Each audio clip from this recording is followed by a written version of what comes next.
মানি সরকার তুমি আমার দাবি মানি বীরচর হাইস্কুল উচ্চ প্রাথমিক বিদ্যালয় রূপে ঘোষণা করা যাও কলেজ ঘোষণা করা যাও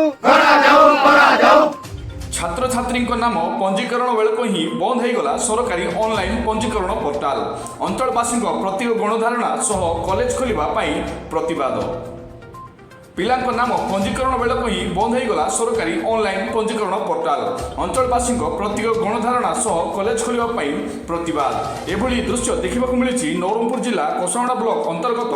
तारागाँ ग्राम पंचायत कोटागाँ ग्राम ठारे सूचना प्रकार तारागाँ स्थित कोटागाँ वीर चाउरिया उच्च विद्यालय को अपग्रेड कर सेठारे वीर चाउरिया उच्च माध्यमिक विद्यालय स्थापन करने 2023 मसीह तत्कालीन ओडिशा सरकार विज्ञप्ति प्रकाश पाइथिला एवं समस्त आवश्यक अनुजाई प्रक्रिया कार्यकारी कर अंचल समस्त छात्र छात्री अंचलवासी सरकार यह पदक्षेप को प्रशंसा करी तत्कालीन ओडिशा सरकार को साधुवाद जणाइथिले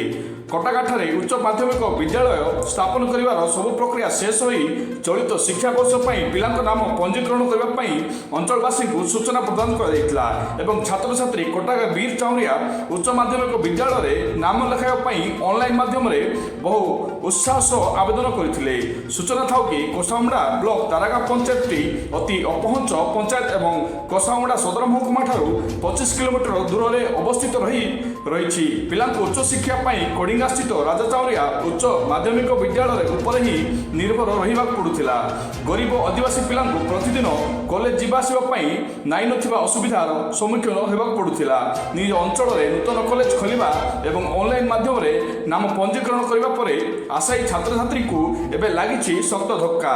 उच्च शिक्षा विभाग नाम पंजीकरण पोर्टाल रे कोटागाँ वीर चाउरिया उच्च माध्यमिक विद्यालय आवेदन करथिबा छात्र छात्री नाम देखा जाउ नथिबा एवं पोर्टाल न खोलिबा द्वारा आवेदनकारी छात्र छात्री भविष्य अंधार होगाकू बसिलानी जहाँफल अंचलवासी असंतोष हो रही पुनर्बार उच्च माध्यमिक विद्यालय को कार्यक्षम करने किछि दिन तले अंचल किछि भद्र व्यक्ति ओडिशा गणशिक्षा मंत्री पाखक जाई एक लिखित माध्यम अनुरोध करथिबा सत्त्वे प्रशासन तरफ कौन पदक्षेप ग्रहण कराई नहीं जो कि अंचलवासी बाध्य हो चलित मास 16 तारीख कोटागाँ उच्च विद्यालय को ताला ठुंकी विद्यालय सामने वीर चाउरिया उच्च माध्यमिक विद्यालय पुनः स्थापन करने प्रत्येक गणधारणा बसी देखा मिली वर्तमान देखा बाकी रहा उच्च शिक्षा विभाग तरफ ए दिगरे कौन पदक्षेप ग्रहण कर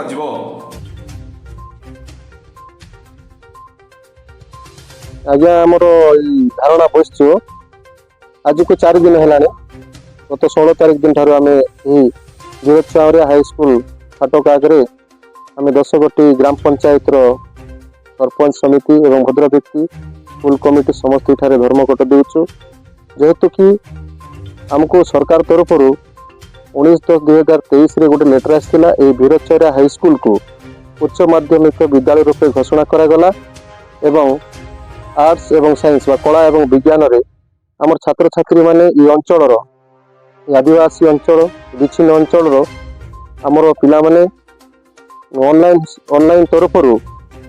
आर्ट्स एवं साइंस फॉर्म फिलअप करथिले किंतु ठीक समय जो दिन एडमिशन से दिन सरकार जो सम पोर्टाल को बंद कर देथिले जहा फल कि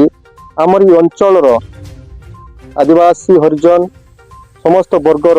गरीब धरण छात्र छात्री माने जहाँकि +2 पढ़ार वंचित अच्छा आम सरकार को बहुत जनइलु तार कौन उत्तर देले ना आम 1 तारीख रु 5 तारीख अपेक्षा कलु 5 रु 16 अपेक्षा कलु कौन निष्पत्ति देले ना तेणुक आम आज ही गणधारण देछु एवं स्कूल को आम गेट को आम चाबी पकई बंद रखी अच्छु जिते दिन पर्यंत आमको +2 कला एवं विज्ञान पोर्टाल न खोलिबे बा यही वीर चाउरिया हाईस्कूल को उच्च माध्यमिक स्कूल बोली आमको हायर सेकेंडरी घोषणा न करेंगे से दिन पर्यंत आम यही अंचलवासी आंदोलन रे रहिबो। सरकार पर्यंत कौन पदक्षेप ग्रहण कर आगामी दिन प्रशासन नीरव रही पदक्षेप कौन रही आमर ये धर्मघट विशाल रूप से धारण नब सबू आम आंदोलन करूँ सब रोड रास्ता बंद करूँ सबू आम आंदोलन रे पूरा एक रात दिन आंदोलन करूँ सर।